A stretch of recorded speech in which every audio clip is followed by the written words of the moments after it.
gentlemen, it is my honor and help me welcome Vice Mayor Sebastian Baste Duterte!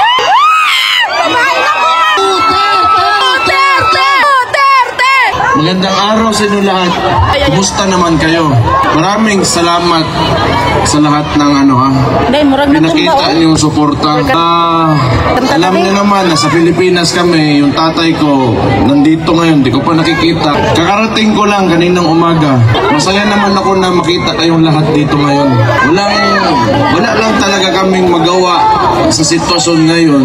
Kasi kung makita niyo, kung illegal arrest ni PRRD, wala eh. Hindi natin gawa talaga ng sindikato. Hindi namin nakita because siguro si PRRD lang kung tatanungin, maybe he trusted the judiciary doon sa Pilipinas. Kung talagang sinunod lang yung saktong proseso, handa naman talaga siyang humarap before the courts, before the Philippine courts. But yung ginawa nila, nakita naman nating lahat na wala talagang due process. So pagdating niya ng Manila galing Hong Kong, may eroplano na dyan. Kagantay. Well, technically, sa nangyari, tawag doon kidnapping talaga. Wala tayong... Pero siguro okay na lang kasi nandito naman kayo. I'm sure nalalaman niya man na maraming sumusuporta sa kanya. And very important na lalo na sa edad niya. He's already 80 years old. Tapos, makulong ka pa. Palungkot talaga masyado yan. Sa ito mamingaw kayo. Nalaman niya maraming bigaon dito sa labas naghahintay sa kanya. Masaya na yan. So, hindi pa man ngayon ko makikita si Papa.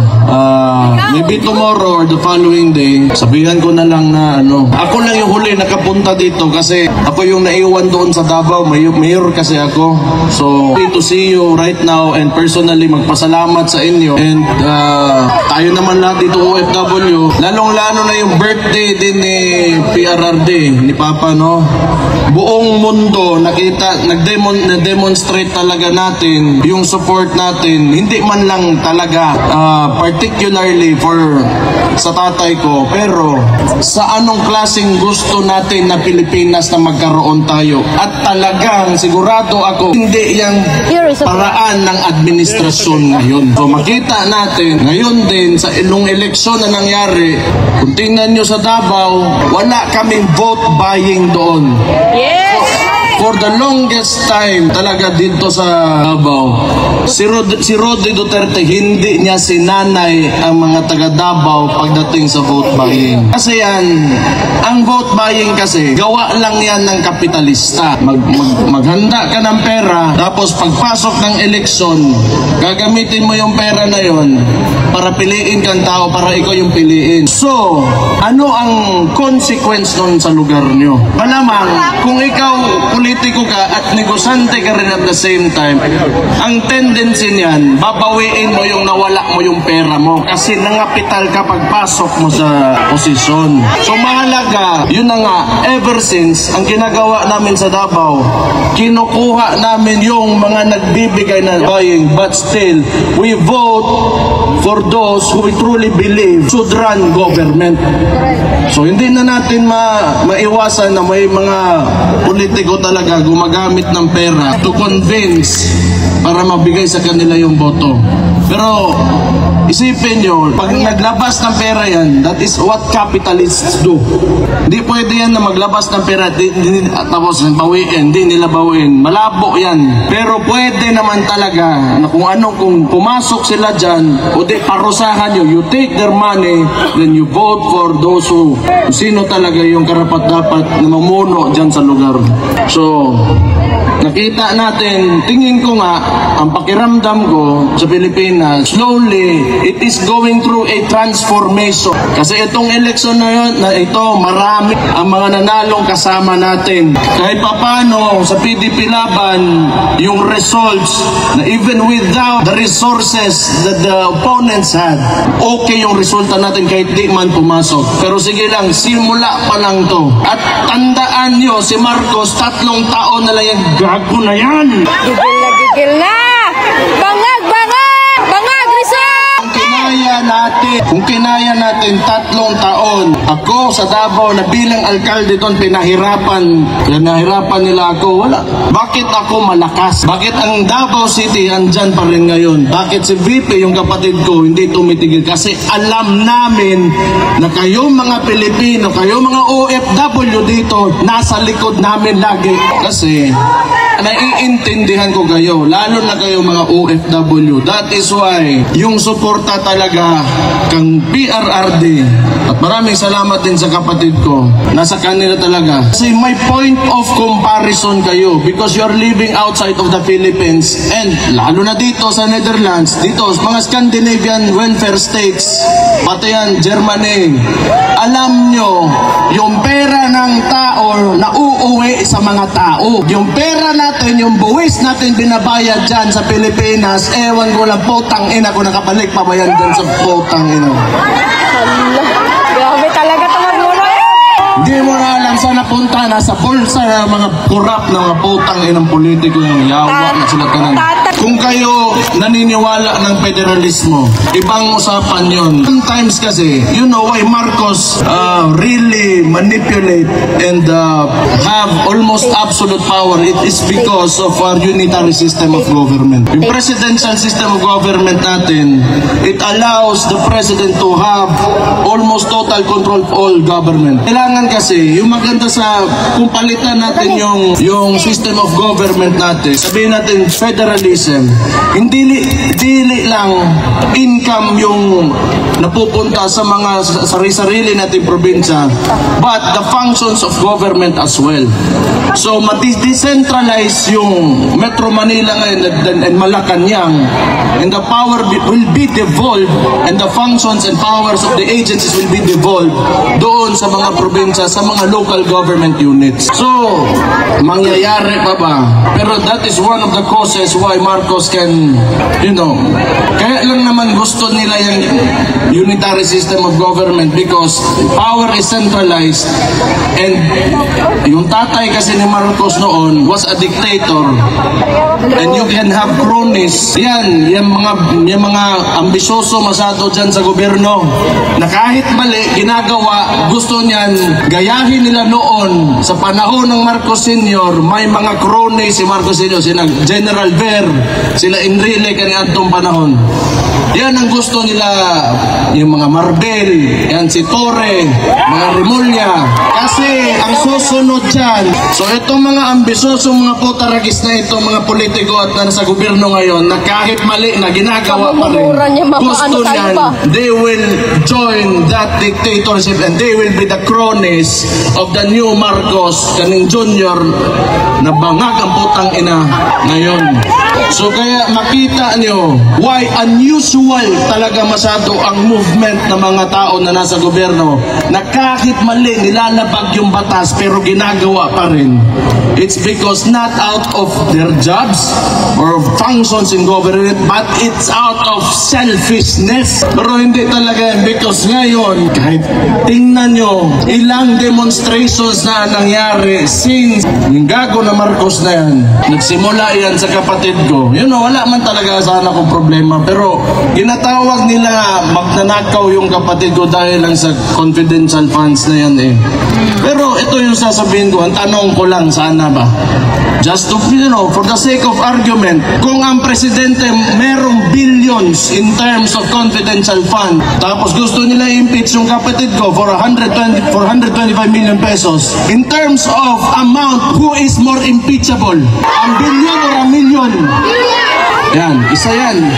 But sa totoo lang, you know, if you take a leadership position, lalo na executive, mayor ako, yung mga lalo na mayor, barangay captains, yung executive position, alam mo, kung you are really serious on implementing or renewing policy or amending laws, or if you want to make a change, it should start with you.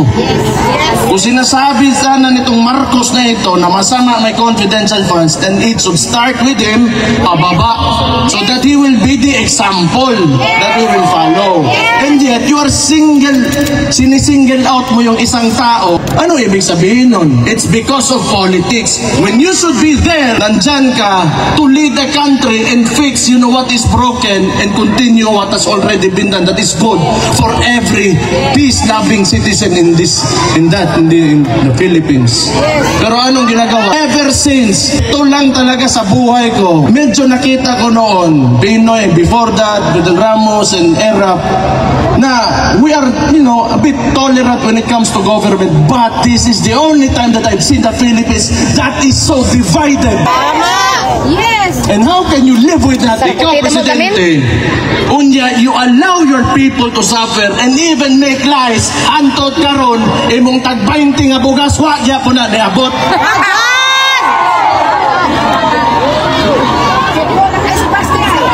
Matay may mo, basta buang kalingkod, ginahana. Pero, as I said earlier, tanaw na ko, like everybody's really putting it out there ba, kana yung nararamdaman nyo, and now you really feel kung anong gusto nyo direction para sa bansa natin. That's good. I think you should continue doing this kasi we will do the same thing. I will do the same thing. It will be not for ourselves, but it will be for the future of our children, our grandchildren, and our country. So yun na mahalaga. Maybe someday, hindi na lalaki yung mga anak natin o yung mga apo natin, iba. Maybe they will be facing not the same problems na ito, lalo na itong malala talaga itong administrasyon na ito. Tingnan nyo, kahit kasama nila sa alyansa, 25 budget is the most corrupt budget in Philippine history. Kahit kasama nila mismo, natapos lang sandali, sinabi na nila. Wala talagang, sa totoo lang, hindi ko maintindihan why they can afford to do all of this. And not 2028, matatapos din ang termino ni Marcos eh. So anong gusto niya? Hindi ko talaga alam. Marcos resign! Marcos resign! Sana nga talaga. Sinabi ko na yan eh. Noon pa yan. Last year, nung nagsimula to lahat, nakita ko na talaga. Yung pakiramdam nila, para silang hari eh. Everybody below them, wala na kayo. You are slaves. I don't even want to believe yung mga sinasabi sa akin ng mga kaibigan ko sa ibang lugar. Luckily for us at Davao City, we have been able to maintain the peace and order and the services na hinahatid ng government namin sa mga constituents namin. But it's really sad to hear other people who are disappointed with what's happening now in the country. But ito rin yung maganda rin. Maging contrast ito. If you truly believe in the governance of Rudy Duterte, may anak pa naman siya dyan, isa na yung kapatid kong babae. Yung tunay na pagbabago, pilitin natin na tumakbo ito noong 2028. President Inday Sara Duterte!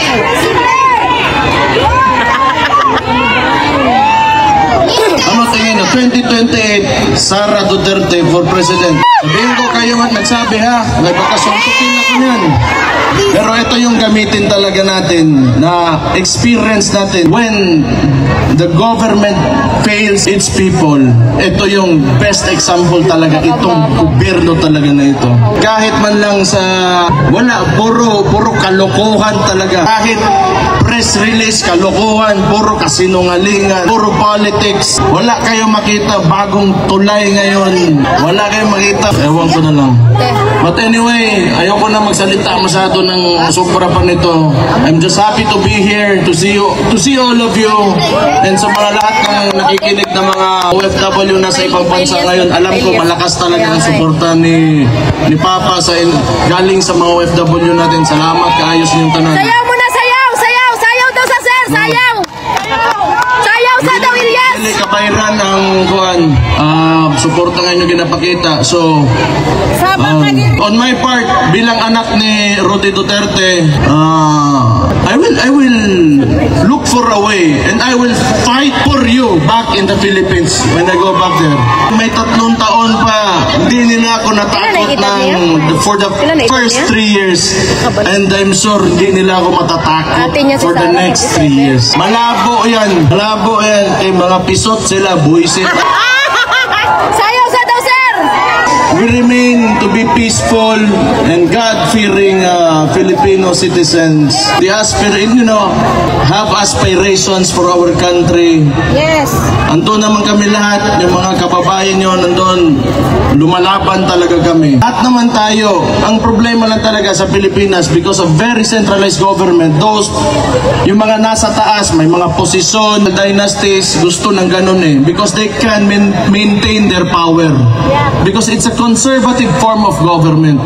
Kasi pag naging progresibo tayo, threatened yung mga positions nila, gusto kasi nila ituturo lang sa presidente sino malalagay, ganon. Government ngayon is not based on merit, but tingnan nyo anong nangyari. You have a chief PNP na 3 ranggo ang tinalunan para maging chief PNP.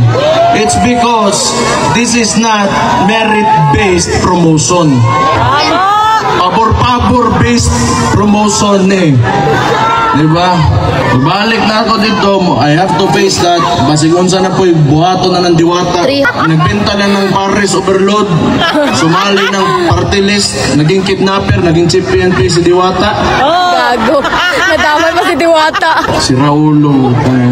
Sige, Green Hearts for Solid Duterte. Green Hearts for Solid. No, nobody in their right mind would do what he did. Yung sinakay niya si PRD sa aeroplano because he is a police officer.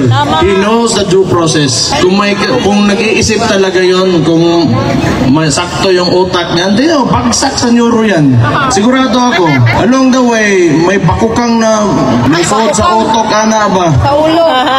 Kakaon siguro panos nga so ba diha pansit mao na, pero nobody in the right mind would do that. That's totally illegal, and you know the consequences of these actions are heavy sa totoo lang. But we have a government who doesn't seem to know what the Constitution is. Anyway, human naman taong storya. Gusto ko kuhan. Ipaniyon to na karon. Sa inyong tanan, mga gwapa o gwapo diha. Sayaw sa daw, sir. Sayaw sa daw. Wala naman kayo. Mabuhay kayong lahat. Sayaw sa daw, Mabuhay sir. OFWs. Sir, sayaw sa daw, sir. Yes, sir. Sayaw. Salamat kayo ha. It really means a lot sa family, and I'm sure lalo-lalo na kay PRRD to know na you are always supporting him. So thank you. Mabuhay kayong lahat.